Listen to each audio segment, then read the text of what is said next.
Yun, gandang hapon. Ito na yung update sa Suzuki TSR na kinabitan ng 4-stroke na makina. Actually, meron na siyang nakakabit dito na 4-stroke.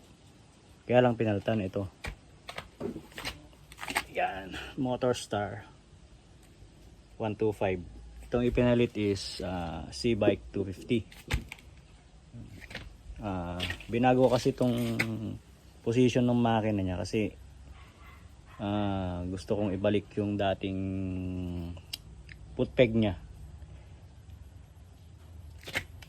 yung position ng foot peg niya, saka yung brake pedal, kasi ang brake pedal na ginamit yung dati niya eto pang pantra. Ngayon babalik ko yung dati, gagawa natin ng dating yung tsura nung brake pedal niya, saka yung foot peg. Kasi yung foot peg na ginamit yung dating makina nito na 4-stroke din, ang ginamit na foot peg is yung sa mga pantra ito. Yan.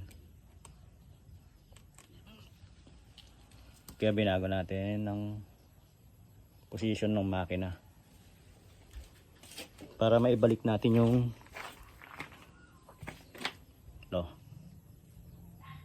sa foot peg niya, original foot peg.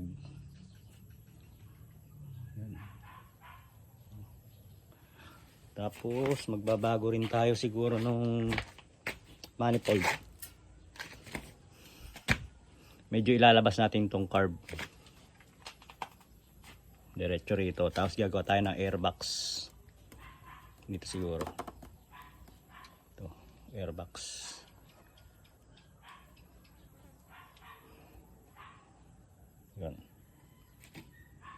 Yun lang.